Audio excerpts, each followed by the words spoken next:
नमस्कार, स्वागत है आपका ऑन डीडी राजस्थान। आप देख रहे हैं धरती धोरारी और शो के ताज़ा तरीन एपिसोड में मैं अनामिका अनंत आपका हार्दिक अभिनंदन करती हूँ। जनाब निदा फाजली साहब की एक बड़ी ही पॉपुलर गज़ल है, उसके चंद अशार के साथ आज के शो की शुरुआत करते हैं कि यकीन चांद पे सूरज में एतबार भी रख, यकीन चांद पे सूरज में एतबार भी रख, मगर निगाह में थोड़ा सा इंतज़ार भी रख, खुदा के हाथ में मत सौंप सारे कामों को, बदलते वक्त पे कुछ अपना इख्तियार भी रख। तो देखिए, बदलाव जो है वो शाश्वत है, change is the only constant. और जो लोग बदलते वक्त के साथ कदम से कदम मिलाकर चल पाते हैं, बदलते मौसम के मुताबिक अपने मिजाज को ढाल पाते हैं, वही भीड़ में अपनी एक सशक्त पहचान बना पाते हैं और दूसरों के लिए प्रेरणा, इंस्पिरेशन बनकर उभरते हैं। अब इन तमाम बातों का निचोड़ एक ऐसी शख्सियत में है जो आज के शो में हमारे मेहमान हैं। समाज से जुड़कर समाज के लिए, समाज के उत्थान के लिए काम करना इनका प्रमुख उद्देश्य है और इनके लिए राष्ट्रहित सर्वोपरि है। अब इनके स्किल्स की, एक्सपर्टीज़ की और एक्सपीरियंस की अगर लिस्ट तैयार की जाए तो यकीन मानिए इस पर एक शानदार बायोपिक भी बनाई जा सकती है। जी हाँ, हमारे साथ हैं जाने माने राजनीतिक एवं सामाजिक कार्यकर्ता, प्रखर वक्ता, बेहद ज़हीन शख्सियत के मालिक और हर दिल अजीज़ श्री विजय सिंह बैंसला साहब। विजय सिंह बैंसला साहब, नमस्कार सर, आपका बहुत बहुत स्वागत है। नमस्कार अनामिका जी। और मुझे नहीं लगा कि आप मेरे ही बारे में बात कर रहे हो, मुझे लगा आप किसी और की बात कर रहे हो। नहीं सर, बिल्कुल आपके बारे में ही, इंडीड, बेशक आपके बारे में बात हो रही है सर। और आपके काम को हम सोशल मीडिया पर देखते रहते हैं, अदर रिसोर्सेज से भी पता चलता रहता है।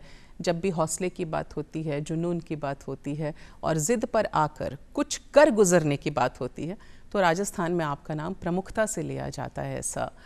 तो ये एक लंबा सफ़र है जो सतत चल रहा है। हम बिल्कुल सफ़र की शुरुआत में जाना चाहेंगे, आपके बचपन की बात करना चाहेंगे, उन दिनों की कुछ चाइल्डहुड मेमोरीज तरोताज़ा हो जाएं सर। बड़ा सबका बचपन बहुत सुंदर जाता है और सबका दूसरे से अच्छा ही होता है। मेरा भी अच्छा रहा। 1971 में मेरा जन्म हुआ जी। और हिमाचल में धर्मशाला एक जगह है, वहाँ पे एक योल कैंप है कैंटोनमेंट, वहाँ मेरा जन्म हुआ। और वहाँ से चलते चलते फादर फौज में थे तो हम इधर उधर घूमते रहे। स्कूलिंग शुरुआत में तो इधर उधर होती रही, फिर जाकर के जेवियर्स में चला गया मैं। लेकिन बचपन में दो चार चीज़ें जो याद रहती हैं, मैं पुराने जब फोटोग्राफ्स देखता हूँ जो पुराने क्लिक 3 वगैरह से खींचे हुए थे, तो एक बड़ा दिल में बैठने वाला फोटोग्राफ रहता है। कभी कभी याद आती है तो कि मेरी माताजी मेरे बगल में खड़ी हैं, एक पुराना फिलिप्स का रेडियो रखा है टेबल पर और वो फौजी कुर्सियां हैं जो सूत से, प्लास्टिक की सूत से बंधी हुई। वाओ। पुराना घर है, बड़े बड़े आर्चेस हैं उसमें और बहुत पुराना 1974-75 की फ़ोटोग्राफ है वो। और जब भी हम अपने आप को ऐसा महसूस करते हैं कि अब क्या करें, तो हम उस तस्वीर को देख लेते हैं और लगता है कि हाँ, we can do it. Because when I see that lady standing beside me, वो मेरी माता हैं। अब तो नहीं रही वो, लेकिन बात ये आती है कि ये चीज़ इतनी अच्छी क्यों है, क्योंकि मेरी माँ अनपढ़ थी जी। और एक अनपढ़ माँ ने अपने पूरे परिवार को इतना पढ़ा लिखा करके सशक्त कर लिया that if she can do it, why can't I.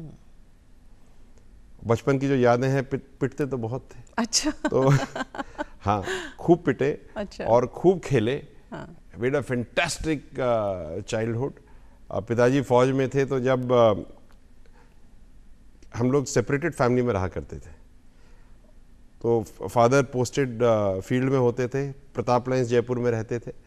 तो रात को देर बदेर ऑटो की आवाज़ आ जाती थी ना, तो उस पूरी कॉलोनी में जितने भी सेपरेटेड फैमिलीज के लोग रहते थे, सबके घरों में लाइट जल जाती थी। अच्छा। कि मेरे घर में मेरा पति, मेरा फादर तो नहीं आ गया। वाह वाह। आप ये बात समझिए। जी। It talks a lot about expectations. It talks a lot about what you want in life. It talks a lot about the future pregnant.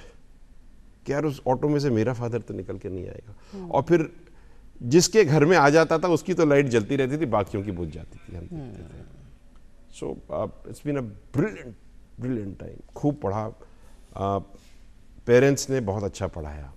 जी, तो आपके पिताजी तो कर्नल किरोड़ी सिंह बैंसला साहब जानी मानी शख्सियत रहे हैं, आर्मी को सर्व कर चुके हैं, तो उनकी आइडियोलॉजी का काफ़ी प्रभाव रहा आपको एज अ पर्सन नर्चर करने में, आपको शेप अप करने में? एक किताब की 2 लाइनें मैं आपको याद दिलाता हूँ, उसमें सब सारी जिस्ट है जी। मेरे फादर के थॉट प्रोसेस की जी। कर्म भूमि की 2 लाइनें हैं कि जिन पेड़ों की जड़ें गहरी होती हैं ना, उन्हें बार बार सींचने की जरूरत नहीं पड़ती। जिन पेड़ों की जड़ें गहरी होती हैं उन्हें बार बार सींचने की जरूरत नहीं होती। जी। तो जड़ें इतनी गहरी करो कि आपसे लोग बढ़ें, और वही मेरे पिताजी की मूल थॉट प्रोसेस रहा, और वही मूल थॉट प्रोसेस हमने इम्बाइब कर लिया और हम उसी पे चल रहे हैं। क्या बात है, बेहद खूबसूरत बात सर।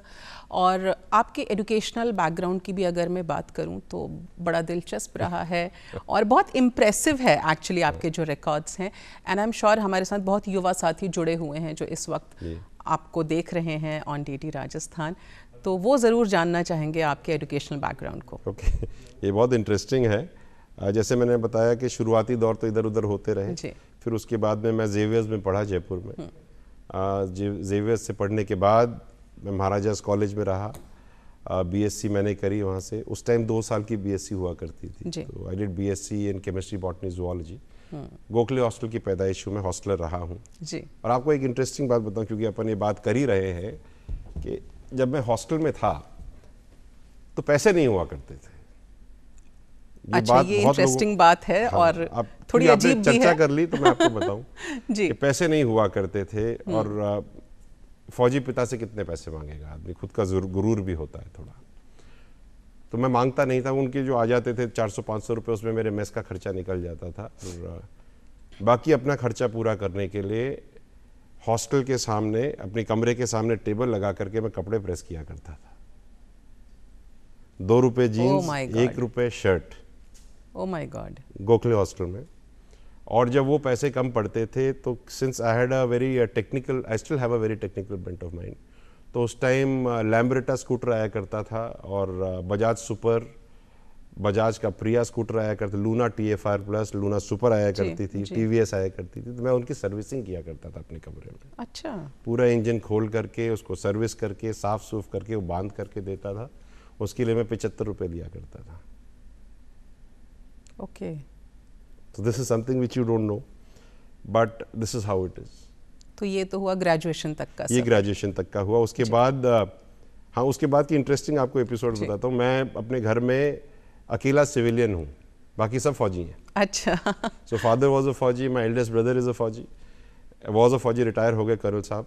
फिर मेरी सिस्टर हैं जो सिविल सर्विसेज में हैं, फिर मेरे एक ब्रदर हैं जो मेजर जनरल हैं, अभी फौज में हैं, और फिर उसके बाद लास्ट में मैं। तो जब हम डाइनिंग टेबल पे बैठा करते थे तो ब्लडी सिविलियन कहा करते थे। ओके। तो हमने कहा कि भाई ऐसा है कि I have got medical problem, eyesight की इशू है, तो सिलेक्शन तो मेरा नहीं हो सकता फौज में, लेकिन मेरे पास ऑफिसर लाइक क्वालिटीज़ हैं, ये मैं अपना SSB क्लियर करके आपको प्रूव कर दूंगा। So I gave my exam, CDS का एग्ज़ाम दिया, बिना पढ़े दिया, क्लियर हो गया। उसके बाद SSB 21 SSB इलाहाबाद में क्लियर करके टॉप करके आया GT में। वाओ। और उसके बाद फिर आकर के घर में एक बार कह दिया कि हाँ भाई सुनो, I have got officer like qualities, so please don't call me a bloody civilian. तो वो रहा। और उसके बाद फिर मैंने मैनेजमेंट किया। उस मैनेजमेंट से पहले मैंने MSc प्रीवियस किया राजस्थान कॉलेज से। फॉर्चुनेटली अनफॉर्चुनेटली कुछ भी कह लीजिए, ज्योग्राफी में था तो राजस्थान टॉप किया था उस टाइम। फिर उसके बाद MBA किया मैंने मार्केटिंग और फाइनेंस में। वहाँ से उसके बाद करने के बाद नौकरी करते करते चली आ रही है ज़िंदगी, और बहुत सारी कंपनियों में नौकरी करी। I work for Vodafone, I work for Hutch, I work for Reliance, I work for Blowplast. Blowplast की दो फर्म्स हुआ करती थी। एक तो सूटकेसेस, VIP सूटकेसेस जिसे हम कहते हैं, बारबी डॉल्स जो आपने खेले होंगे, बच्चों ने डिंकी कार्ड्स, वो सब बेचा करते थे। और उसके बाद फिर गॉट इनटू टेलीकॉम, तो हच, रिलायंस, वोडाफोन। इंडिया रहा, इंडिया के बाद बाहर गया, और बाहर बहुत सारी कंट्रीज़ में काम करने के बाद फिर आ गया घर। तो देखा जाए तो लर्निंग एंड अर्निंग, ये दोनों जो हैं पहलू आपके साथ जुड़े रहे जब आप पढ़ाई भी कर रहे थे, इवन जब आप लौट करके भी आए, और आपने अपने पिताजी के साथ एसोसिएट हो करके काम को सीखा, तो आप इस बात को कहीं ना कहीं मानते हैं कि लर्निंग तो हर चीज़ में बहुत ज़रूरी है, hard work and learning. You have to learn every day. जिस दिन आपने अपनी लर्निंग बंद कर दी ना, उस दिन आपने जीना बंद कर दिया।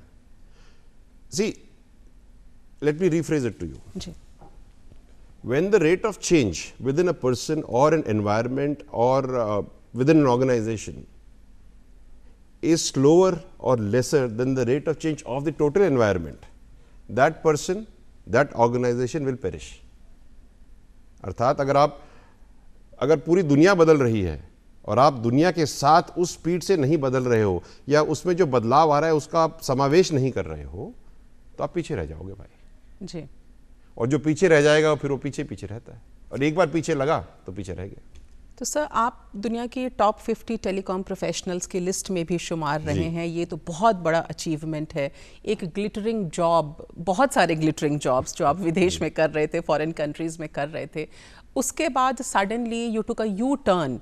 वतन वापसी का ख्याल क्यों आया कि मिट्टी से जुड़कर अपने लोगों के लिए कुछ करना है और ये सब कुछ छोड़ छाड़ करके अपने देश चलना है? बड़ा इंटरेस्टिंग है, मैं अफ़गानिस्तान पोस्टेड था काबुल, और मेरी ऑफिस काबुल में भी थी और दुबई में भी थी, and we had a small satellite office in Noida, क्या आपने ग्रेटर नोएडा। तो एक दिन मेरे पिताजी का फ़ोन आया। उस टाइम मेरे को नया ऑफ़र मिल गया था सेशल्स का CEO का, और वो भी टेलीकॉम में ही था। तो पिताजी का फ़ोन आया, क्या कर रहा है? तो मैंने कहा मैं बैठा हूँ आराम से। बोलते so what do you want in life? बड़ा स्ट्रेट क्वेश्चन, मतलब लाइफ का पर्पस। हाँ, क्या करेगा? मैंने कहा मैं अब रिज़ाइन करूँगा और एक नई जॉब ज्वाइन करूँगा। तो उन्होंने कहा अभी तू CEO है, CEO के बाद क्या बनेगा? तो एक CEO और जिसके पास थोड़ा ज़्यादा पैसा होगा। मैंने कहा हाँ, इसके अलावा तो और क्या होगा? और जब तू अब जो कंपनी से रिज़ाइन करके जाएगा तो कोई याद करेगा। वहाँ तो कोई दूसरा आ जाएगा, और जो काम तुम कर रहे थे वही काम वो करेगा, शायद तुमसे अच्छा करेगा और सस्ता भी करेगा। So what is your future? What is that which you are going away with? आपने अपनी जिंदगी के 3 साल कंपनी को दिए, कंपनी ने उसके लिए आपको पैसे दे दिए, end of story, marriage is over. आपने अपने लिए क्या किया? तो उन्होंने कहा, मैंने कहा बात तो लॉजिकल थी, तो मैंने कहा मैं आकर के आपसे बात करूंगा। उन्होंने कहा तू आजा मेरे पास।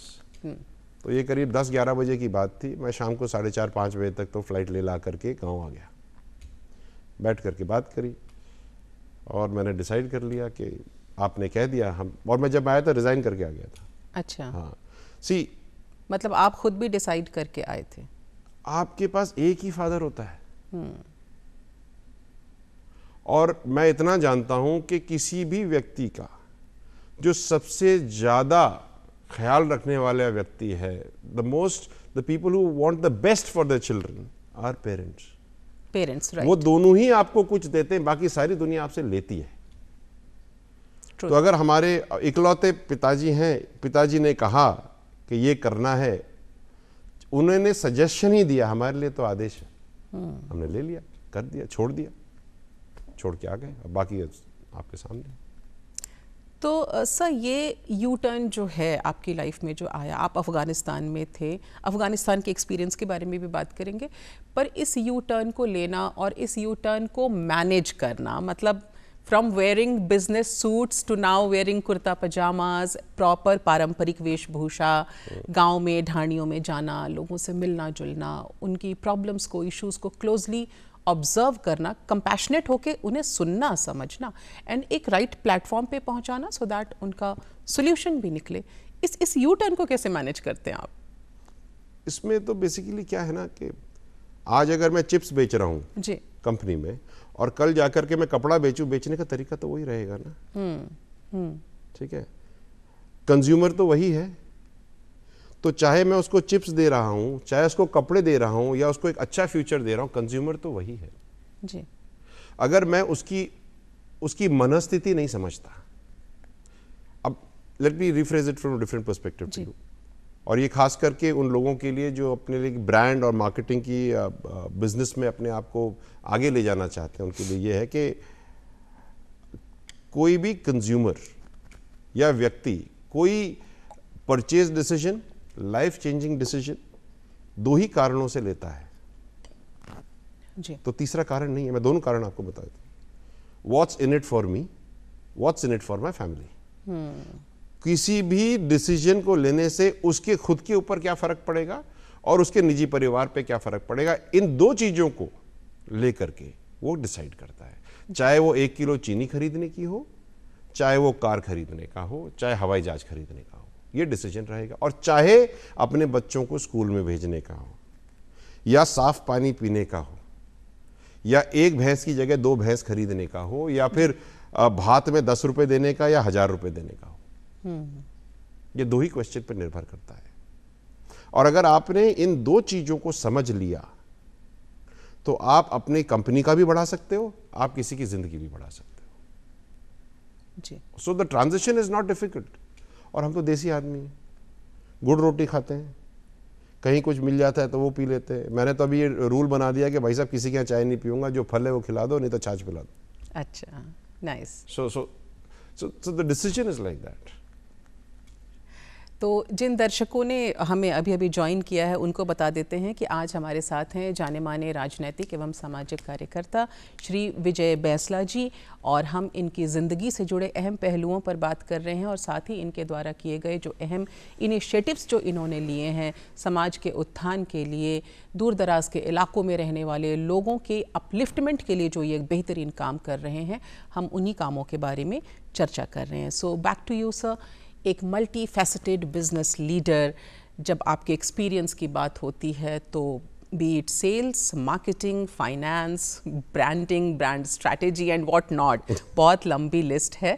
और ये जो नॉलेज है, ये जो स्किल्स है, ये किस तरह काम आ रही है उस काम में जो आप वर्तमान में कर रहे हैं? इस नॉलेज को कैसे आप इनकॉर्पोरेट कर रहे हैं? देखो क्या है मैम,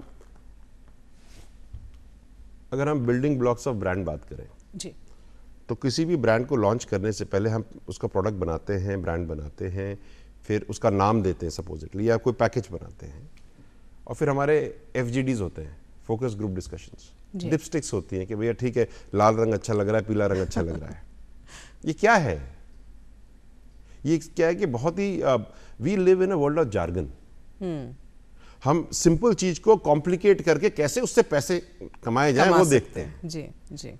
बेसिकली ये सारे FGD, डिपस्टिक्स, 1-on-1 इंटरव्यूज कुछ भी नहीं है। एक आदमी के साथ बैठ करके सूखी रोटी खा लो, तुमको सब समझ में आ जाएगा।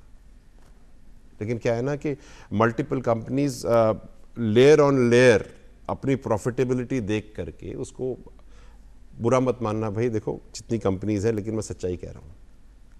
तो क्या होता है कि जब हम when we talk to people, we use these same things in structure daily basis. हम कंपनी वाले उसको नाम दे देते हैं, हम उसको चर्चा करते हैं।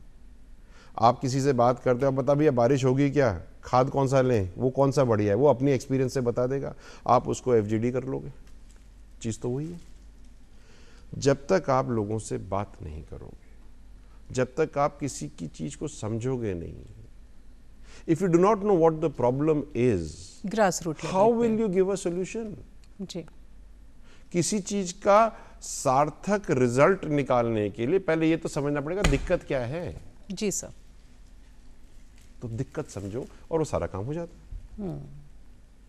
आप प्रॉब्लम स्टेटमेंट समझो, और हर इशू का कहीं ना कहीं सिंगल आइटम प्रॉब्लम स्टेटमेंट है। जी। जैसे फॉर एग्जांपल अगर हम बात करें, डांग क्षेत्र की बात कर लेते हैं, बहुत सारे हैं, लेट्स टॉक अबाउट दैट।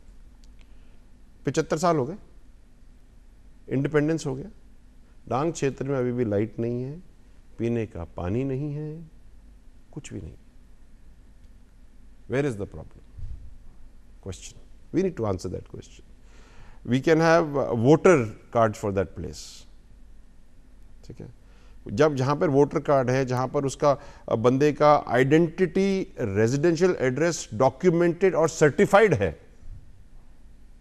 तो हम उसको बिजली और पानी क्यों नहीं दे रहे? बिल्कुल। क्या वो व्यक्ति भारत का सिटीजन नहीं है? क्या you have a different parity for people, कि जो पीछे पिछड़ा है उसको तो हम पिछड़ा ही रखेंगे, इसको आगे नहीं लेकर आएंगे? हम भारत को तभी आगे बढ़ा सकते हैं राजस्थान को तभी आगे बढ़ा सकते हैं, अपने क्षेत्र को तभी आगे बढ़ा सकते हैं जब हम हर व्यक्ति को आगे बढ़ाएं। जी बिल्कुल सर। तो पिछले 10 सालों की बात करें, जब से आप खुद वतन वापस आए और आपने ज़मीन से जुड़कर, हम वतन से कहीं नहीं गए थे, आप बाहर गए थे बीच में एक शॉर्ट पीरियड के लिए, हम इस तरह कहें, अगर रीफ्रेज करें अगर तो वतन वापसी के बाद आप राजस्थान की मिट्टी से जुड़कर लोगों के लिए काम कर रहे हैं और पिछले 10 सालों में आपने आउटस्टैंडिंग काम भी किया है।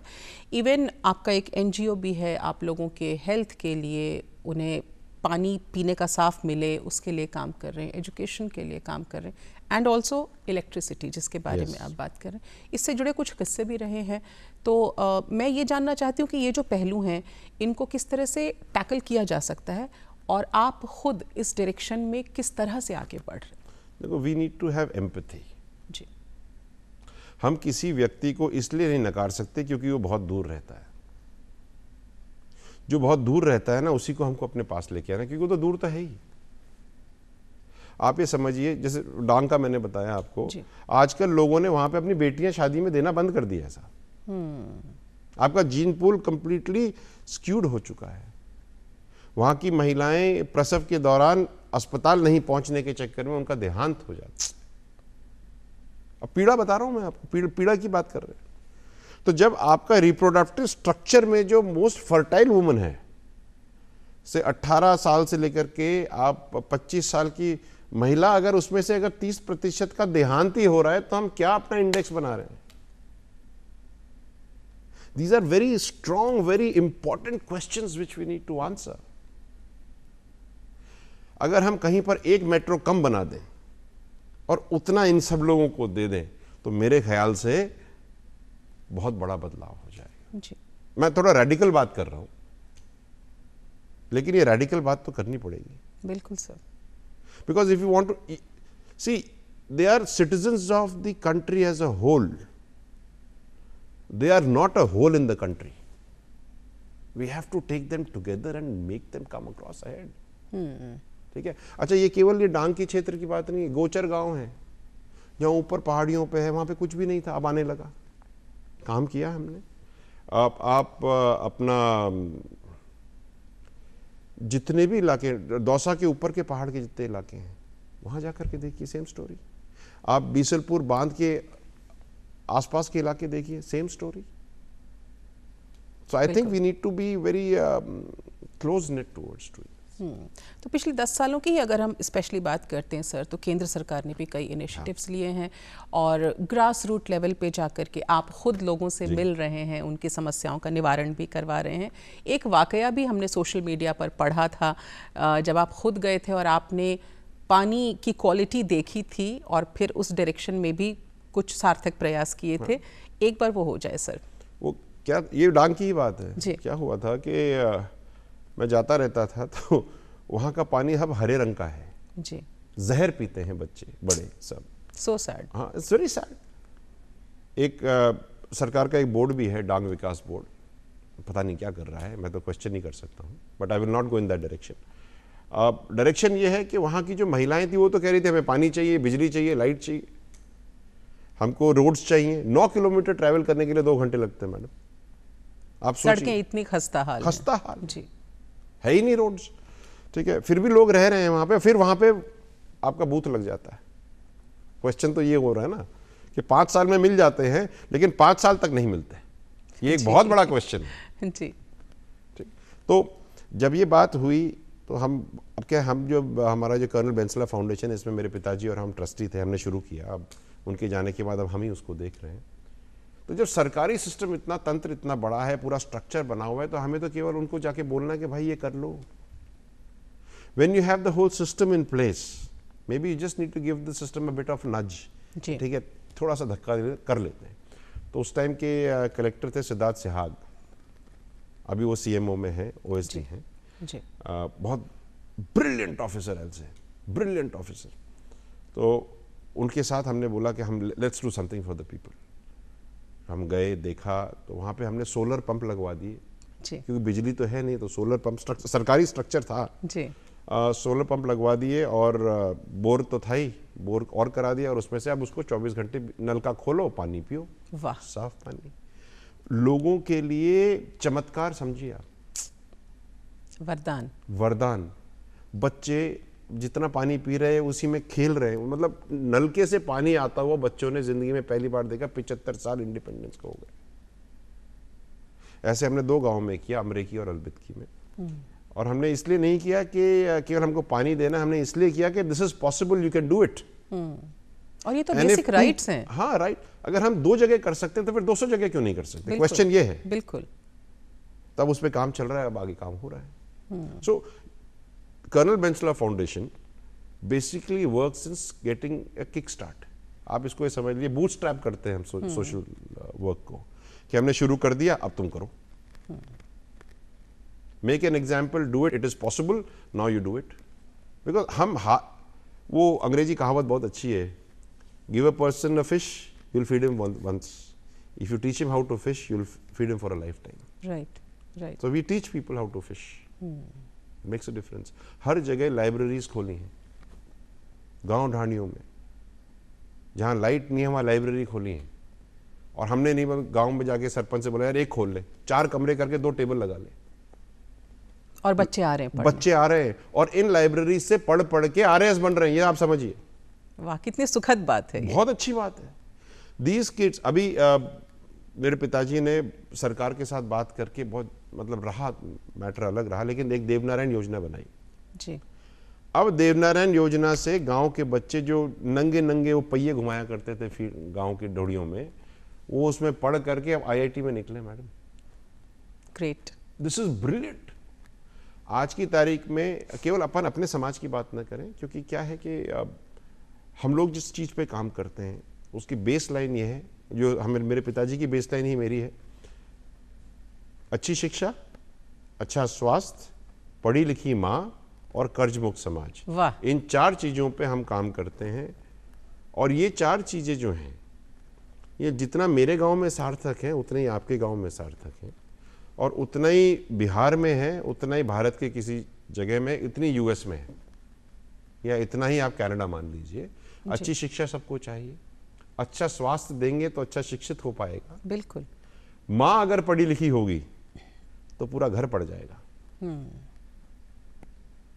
और अगर हम अपनी बेटियों को पढ़ाएंगे, तो अगर हम बेटी को पढ़ाते हैं ना, तो 2 घर पड़ जाते हैं, अपना घर और वो जिस घर में जा रही है वो घर। आप ये समझिए इस बात को। बिल्कुल। और एक पढ़ी लिखी माँ घर पे खाना बनाते बनाते अपने बच्चों का होमवर्क करा देगी। बिल्कुल सर। और अगर हम, एक महिला एक आधी पढ़ी हो, लेकिन उसको पढ़ाई का मतलब तो पता है, और आप देखिए द डिफरेंस इज देयर। और कर्ज,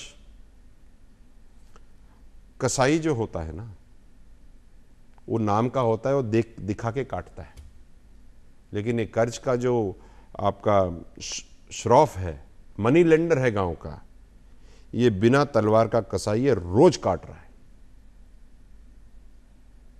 और इसका काटा पानी नहीं मांगता। जी, आपने बड़ी अच्छी बात कही कि समाज का शिक्षित होना जरूरी है, तभी कर्ज मुक्त भी हो पाएगा। और अगर लड़कियां भी पढ़ें तो लड़कियां ही फाइनेंशियल इंडिपेंडेंस उनके पास भी होता है, एंड इवन परिवार में वो भी हेल्प आउट कर सकती हैं। तो देखा जाए तो इनडायरेक्टली डायरेक्टली कर्ज मुक्त समाज हम बना सकते हैं। We are very radical in our thoughts. हम, मेरे पिताजी और हम यही कहा करते थे, वो तो कहते थे और हम भी अभी कहते हैं कि दहेज मत लो यार। बिल्कुल। पैसा ले लो, इकट्ठा कर लो। भाई 2 पढ़े लिखे हैं, तुम अपने पैसे कमा लो, तुम अपने पैसे कमा लो, 5-5 लाख रुपए कमाओ, अपने जोड़ो, उसमें से लाख रुपए जाओ सिंगापुर जाओ, हनीमून मना के आओ। क्यों तुमको यहाँ पे अपनी रगड़ी में मनाना है? और कोई लड़की अपने बाप के द्वारा कर्ज लिया हुआ सोने का मंगलसूत्र पहनेगी क्या? नहीं, बिल्कुल नहीं पहनेगी ना। ये जब लड़कियां खड़ी होकर के ये बात कहने लगेंगी, और मैं बहुत खुश हूं इस बात से कि now the girls have started saying it. Change आ रहा है, और बहुत फास्ट, बहुत रेडिकल चेंज आ रहा है, and I am very happy. हर समाज में ये बदलाव आने लगा है। बिल्कुल। तो महिला सशक्तिकरण की दिशा में भी आप काम कर रहे हैं सर, और आपकी एक सहकर्मी हैं मिस रेनू राठौर जी। हाँ, है ना। उनका एक सरप्राइज मैसेज है आपके लिए। तो धरती धोरारी में श्री विजय बैंसला जी हमारे साथ में हैं। आप जाने माने राजनीतिक एवं सामाजिक कार्यकर्ता हैं और ज़मीन से जुड़कर समाज के उत्थान के लिए जो बेहतरीन काम कर रहे हैं उसमें बखूबी इनका साथ निभा रही हैं इनकी कोवर्कर हैं रेनू राठौर जी, और इनका प्यारा सा मैसेज है सर के लिए। आइए देखते हैं, सुनते हैं। विजय जी के साथ में मुझे अपॉर्चुनिटी मिली थी प्रोफेशनली भी काम करने की। हमने साथ में बहुत कार्य किया है। हम दोनों ही टेलीकॉम बैकग्राउंड को बिलोंग करते हैं, मगर विजय एक ऐसा आदमी है जिन्होंने अद्वितीय उपलब्धियां हासिल की हैं प्रोफेशनल फ्रंट पे भी, चाहे वो इंडिया ऑल इंडिया लेवल पे हो, चाहे वो इंटरनेशनल लेवल पे हो। अलग अलग कंपनियों में काम करना, एक कंपनियों को हेड करना, सीईओ के लेवल तक रहना। सो ये उपलब्धियां सिर्फ सेल्स मार्केटिंग की नहीं है। जब आप एक सीईओ लेवल पे होते हैं तो आपको पूरी टीम को अपने साथ लेके चलना पड़ता है। उनकी कमजोरियां भी आपकी होती हैं, उनकी जो पॉजिटिव पॉइंट्स हैं, उनकी स्ट्रेंथ्स भी आपकी होती हैं, and you have to take the organisation to a different level irrespective of your team members. So Vijay में वो क्षमता है जिसके अंदर में वो एक पूरी टीम को साथ लेने की क्षमता रखते हैं, जहां उन्होंने टीम को एक ऐसे लेवल्स पे पहुंचाया है जहां इंटरनेशनल एक्कोलेड्स उनको मिले हैं। और नेशनल और इंटरनेशनल एक्कोलेड्स की बात में जो उनका एक अलग रूप जो हमें वैसे भी उनको प्रदर्शित होता था। हम उन्हें कहते थे कि भाई योर फादर किरोड़ीमल बैंसला जी को, रिस्पेक्टेड कर्नल साहब को कौन नहीं जानता। उनका एक अलग मोटिव था लाइफ के अंदर में, अपनी सोसाइटी की तरफ, अपने लोगों की तरफ, स्पेशली वुमेन की तरफ। सो उन्होंने पूरा वो योगदान दिया है, अपने फादर की लेगेसी को एक अलग लेवल पे ले जाने की कोशिश भी पूरी की है।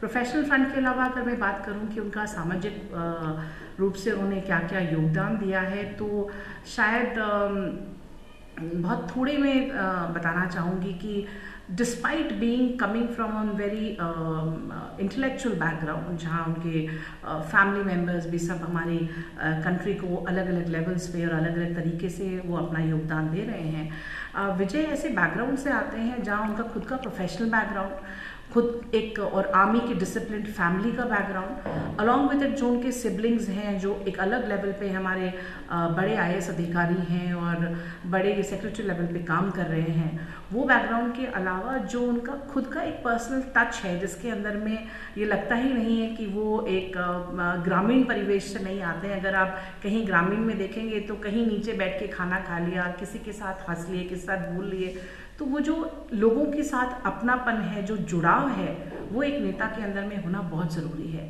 आज के नेता के अंदर में he should have the intellectual capacity of taking the country to a different level, taking his constituency to a different level, taking his area to a different level, and on top of it give the best back to the society what he has gained from the society.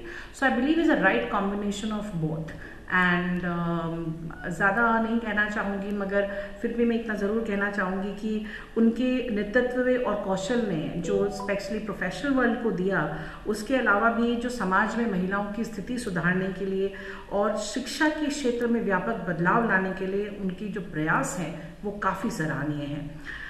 उनकी समर्पित सेवाओं ने न केवल महिलाओं को सशक्त करने के लिए काम किया है, मगर समाज में शिक्षा के महत्व को भी उजागर किया है।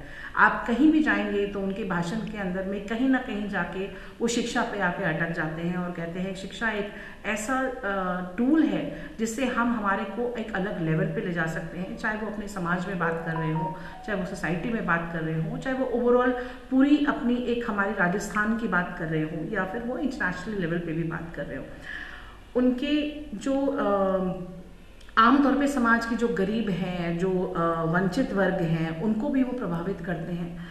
और उनका जो प्रभावी कार्यशाला है, उस कार्यशाला के अंदर में आप ये देखेंगे कि उनका जो नेक भाव है वो क्लियरली प्रतीत होता है, वो क्लियरली विजिबल होता है।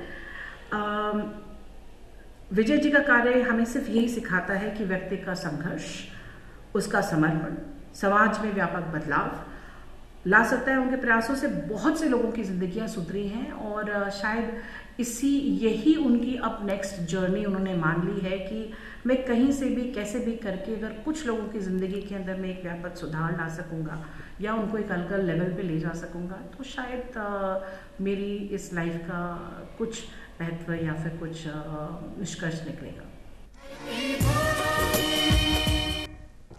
तो हमारे साथ थी रेनू राठौर जी, जो श्री विजय बैसला जी की सहकर्मी हैं और बहुत क्लोजली इनके काम को उन्होंने ऑब्जर्व भी किया है। सर, आपके इंटेलेक्चुअल पक्ष की भी बात की उन्होंने और ये भी कहा कि जब आप गांव में जाते हैं तो बिल्कुल लोकल कनेक्ट के साथ इस तरह से घुल मिल जाते हैं जैसे यहीं के आप रचे बसे हों। और स्पेशली महिला सशक्तिकरण की रेनू मैम बार बार बात कर रही थी। आप महिलाओं के बारे में बहुत बात करते हैं कि उनका स्वास्थ्य अच्छा होना चाहिए, शिक्षा अच्छी होनी चाहिए, पर जो रियलिटी है सर, जो ग्राउंड रियलिटी, क्योंकि आप दूर दराज के इलाकों में जा रहे हैं, महिलाओं से मिल रहे हैं, हेल्थ को लेकर के क्या वो वाकई उतनी जागरूक हैं, अवेयर हैं जितनी शहरी औरतें होती हैं? और क्या बेसिक प्रॉब्लम्स आपने देखी एंड ऑल्सो उन प्रॉब्लम्स के सोल्यूशन के लिए आप क्या कर रहे हैं? बड़ा आपने ना एक बहुत ही मार्मिक बात को टच कर लिया है। राजस्थान की जनसंख्या की 48% जनसंख्या जो है वो महिलाओं की है, आधी आबादी, ऑलमोस्ट ऑलमोस्ट आधी आबादी जी।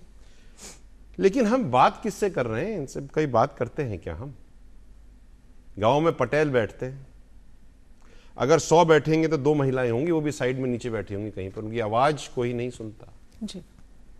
तो मैंने एक बहुत साल पहले निर्णय लिया था कि मैं जिस भी मंच पे बैठूंगा उसमें जो भी महिला बुजुर्ग होगी या यंग होगी उसको बोलूंगा बैठो मेरे साथ, वाह, मंच पे बैठो। और मैं तो तभी अपनी बात रखूंगा, पहले तुम अपनी बात रखो।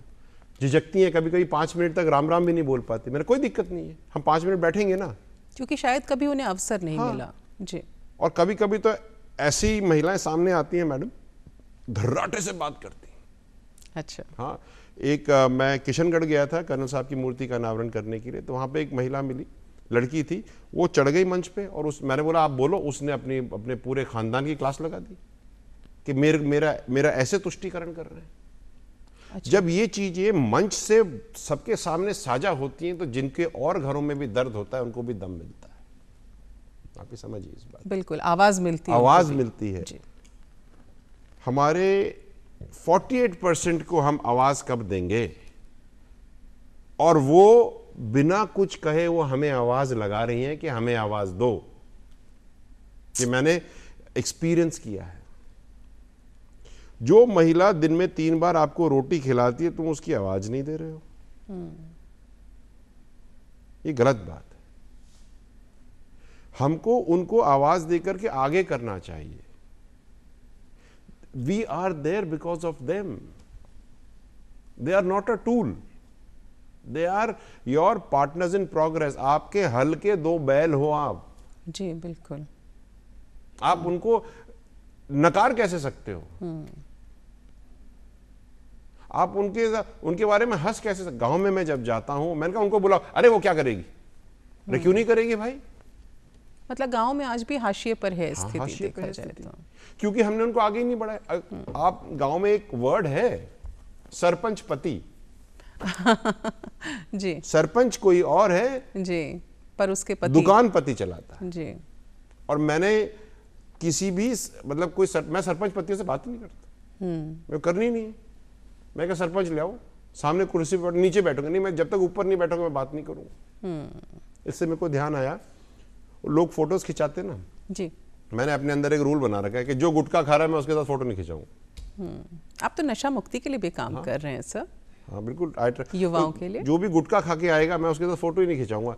अगर आपने गुटखा खाया तो थूक करके कुल्ला करके आइए, I will take a photography. कहीं तो शुरुआत करनी पड़ेगी। बिल्कुल सर।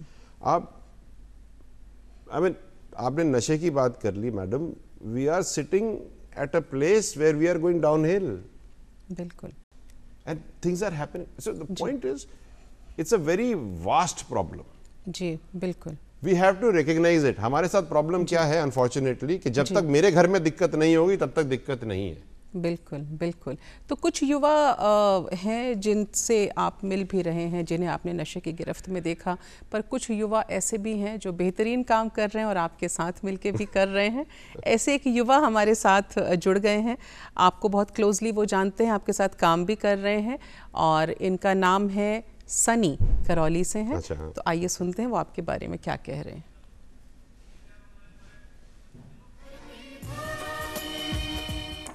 आप सभी को मेरा नमस्कार।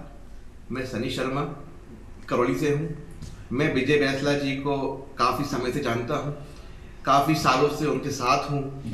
वो सर्व समाज के नेता हैं, सर्व समाज के शुभचिंतक हैं। उनके साथ मैंने करौली के पास में एक आमरे की गांव है जो कि डांग क्षेत्र में आता है, उनके साथ डांग क्षेत्र में उनकी पूरी टीम के साथ मैं खुद गया हूँ। उन्होंने वहाँ पर बहुत काम किए हैं। जहाँ पर पानी भी नहीं है वो उस डांग क्षेत्र में गए हैं, पानी ढूंढ के उन्होंने लोगों को पानी तक पिलाया है। बहुत ही अच्छे आदमी हैं, बहुत नेक दिल इंसान हैं, सब समाज के नेता हैं, सब समाज को साथ लेकर चलते हैं और जो सब समाज बोलता है वही वो काम करते हैं। मैं उनके उज्जवल भविष्य की कामना करता हूँ। बेहद शुक्रिया, सनी हमारे साथ थे। और सर, बातें तो बहुत सारी करनी है, आपके काम की लिस्ट बहुत लंबी है जो हम किसी और शो में कभी और कर पाएंगे, समय इजाज़त नहीं दे रहा है। लेकिन एक शॉर्ट संदेश आपका हो जाए युवाओं के लिए, बिल्कुल शॉर्ट में। बिल्कुल शॉर्ट में मैं युवाओं और युवतियों दोनों के लिए एक बात कहना चाहता हूँ। आप खुद अपने भविष्य के निर्माता हैं। जैसा आप भविष्य अपना बनाना चाहते हैं ये आपके हाथों में है। आप इसको गर्त में भी ले जा सकते हैं और आप इससे ऊंचाइयां भी छू सकते हैं। Your future is in your hands, your childrens future is also in your hands. क्या बात है। Your next down the line generation is also in your hands. आपके माँ बाप आज की तारीख में अगर आप यूथ हैं तो उनकी उम्र करीब 55 से 60 साल की होगी। उन्होंने अपनी जिंदगी जी ली, आपको अपनी जिंदगी कैसी करनी है ये आपके हाथों पे है। पढ़ो, जब समय मिले किताब पढ़ो, किताब खरीद के पढ़ो, फोनों में मत पढ़ो। और ये मोबाइल फोन को दूर रख दो अपने से। अगर मन करे तो सस्ते वाला 900 रुपए वाला फोन ले लो। मैंने अपने 26 साल इस इंडस्ट्री में निकाले हैं और मैं आपको ये बता सकता हूं, आपका दोस्त भी यही है और दुश्मन भी यही। बिल्कुल बिल्कुल सर। समय आप इसमें जाकर के देखिए, आपके सेटिंग्स में जाकर के देखिए आप कितने घंटे इसमें लगाते हैं, आपको पता पड़ जाएगा। क्योंकि आंख तो एक ही जगह देख सकती है, या तो स्क्रीन में या फिर आपके भविष्य को। Decision is yours, the future is yours, you are living in a brilliant time. ऐसा समय आपको जीने के लिए मिलेगा नहीं। आप लकी हो कि आपके पास सारे संसाधन हैं और आप अगर उनका उपयोग नहीं कर रहे हो तो आप सबसे अनलकी हो। उसका उपयोग करिए। I wish you all a brilliant future, a fantastic future.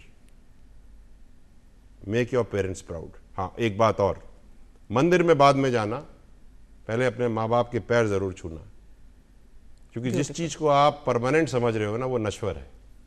जब चले जाएंगे तब ढूंढते रह जाओगे। Beautiful thought sir. Thank you so very much sir for joining us on the show. आपने वक्त निकाला, आपका बहुत शुक्रिया सर, दिल से आभार sir. Thank you so much, it was a pleasure. Thank you so much. और दर्शकों, आपसे भी इजाज़त लेने का वक्त आ गया है। आप देख रहे थे धरती धुरारी। हमारे साथ रहे जानी मानी हस्ती विजय बैंसला साहब। आज के लिए शो में इतना ही। अनामिका को दीजिए इजाज़त। नमस्कार। देखते रहिए DD राजस्थान।